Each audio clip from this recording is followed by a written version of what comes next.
One of Wisconsin's most wanted criminals keeps getting caught, then released. The man who paid more than $100,000 to bail out a three-time most wanted fugitive now says he regrets doing so.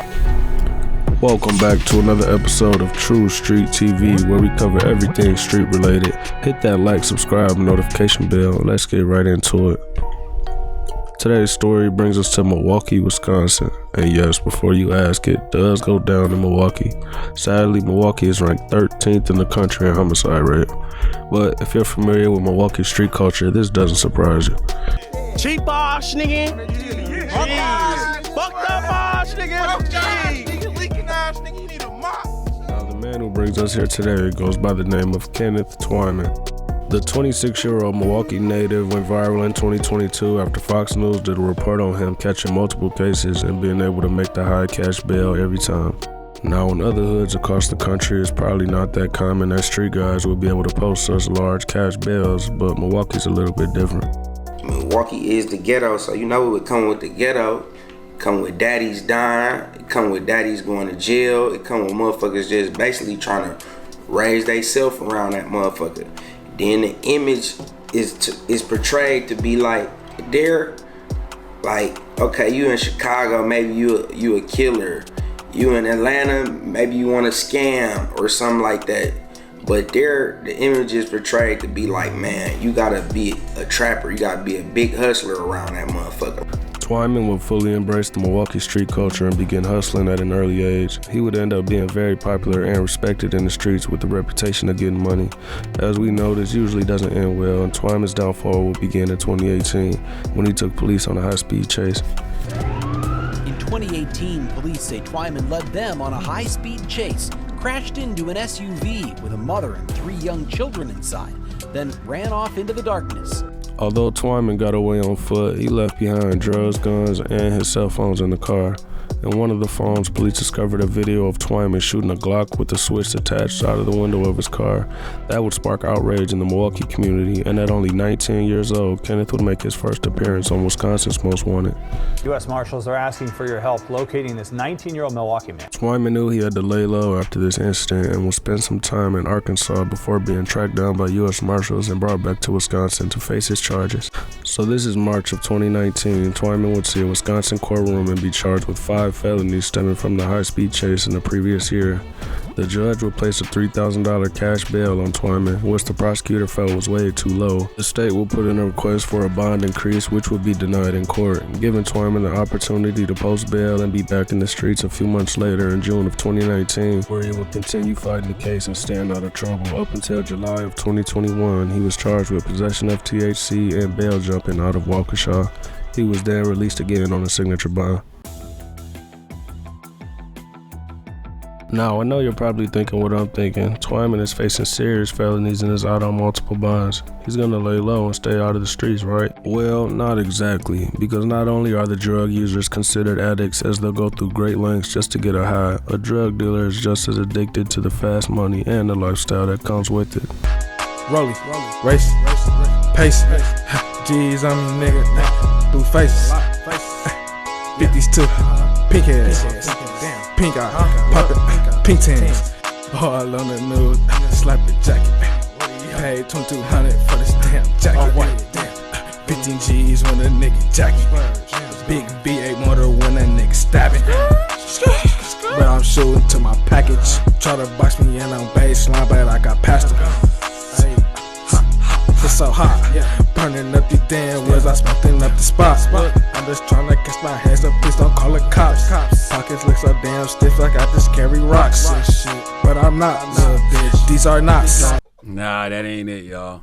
Listen, man, you are fur coat volume.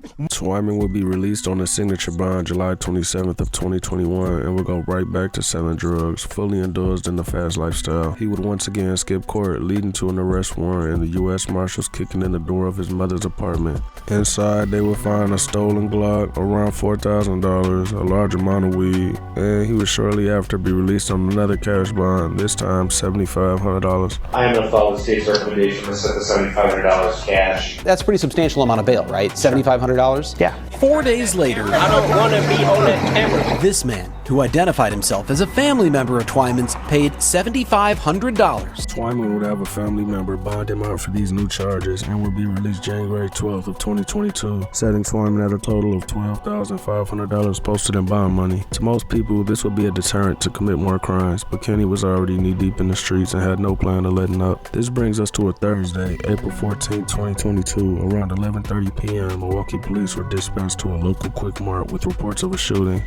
Upon their arrival, officers will find 24-year-old Tavon Luckett lying on his back right outside the front doors of the gas station. Officers would observe blood coming out of the mouth of Tavon and could visibly see a bullet wound in his neck. The officers would attempt to save Tavon's life but were unsuccessful, and about 20 minutes later, Tavon would be pronounced dead. Detectives would locate a witness identified as TJ, who was actually in the car with Tavon, and would tell detectives exactly what happened. TJ would get picked up by Tavon to hang out, and Tavon decided to stop at the store to get some pizza rolls. TJ would state Tavon came back to the car, put his pizza rolls on the seat, and could hear him say Kenny as he walked back to the store's entrance. TJ said Kenny and Tavon would walk towards each other outside the entrance of the store and shake hands. TJ then would state he looked down at his phone and moments later heard multiple gunshots ring out.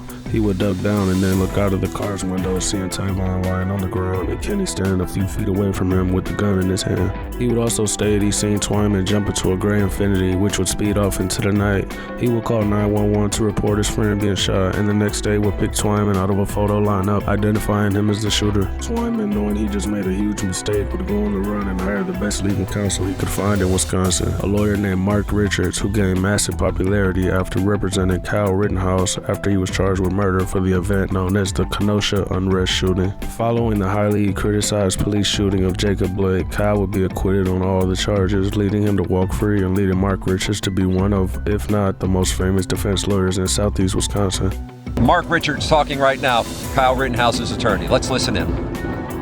And to say that we were relieved would be a gross misunderstatement. Though it's not disclosed, we can assume Twyman would have to pay a massive fee for this attorney, given he has pending murder charges along with all the other cases he's still fighting. Richards would show up to court for Twyman, although Twyman was a no-show and was once again on the run. An arrest warrant would be issued, and within 10 weeks, Twyman was found by the U.S. Marshals hiding out in Oak Creek, Wisconsin, and that would be Twyman's last day as a free man for a very long time. The judge would give Twyman a $100,000 cash bond for the murder and another $12,500 bond for the previous cases he bail jumped on. A few months later, a man by the name of Richard Stulo, a local drug dealer who owns a construction company, would pay the $112,500 for Twyman to be released, but not before Twyman was sent back to Waukesha to face pen and drug charges. This is somewhat odd. I have somebody who qualifies for public defender representation, but is literally sitting on $125,000 worth of cash. He would be called on the jail phone planning his escape to California, and the judge would give him a $200,000 cash bond for a lower amount of drugs, but he would only be sentenced to 180 days in jail for this and would have a release date of November 22nd, 2022. With Twyman set to be released into the community once again, there would be outrage and there would be news reporters at Richard Stulo's door showing his face on the news, which would cause Stulo to ask for his bail money back, which would be granted, leaving Twyman in custody until his trial. Kenny would team up with Mark Richards and plans to use the same self-defense plea that got Kyle Rittenhouse acquitted. Kenny would testify in court that he owed Tavon some money, and when he tried to shake his hand at the gas station, Tavon drew his hand back and threatened him with a gun, leading Twyman to shoot him 3 times and flee the scene. And when he said this is how people die, did you take that as something serious? Yes. What did you do? Something got in my eye. I wiped my eye, took a couple steps back, and I fired my weapon. How many times did you fire your weapon? 3. Did you do it fast or slow? Yeah, I did it fast. When you fired the weapon 3 times, who were you aiming at? Tavon. Unlike the Kyle Rittenhouse case, the jury will not buy Twyman's story, finding him guilty of murder. A judge will sentence him to 35 years in prison, meaning he might be in his 60s by the time he's released. A very sad story. We're sending our condolences out to Tavon and his family. We'll see you in the next episode. Peace. And I would like to ask the family to accept my apology, and I'm sorry.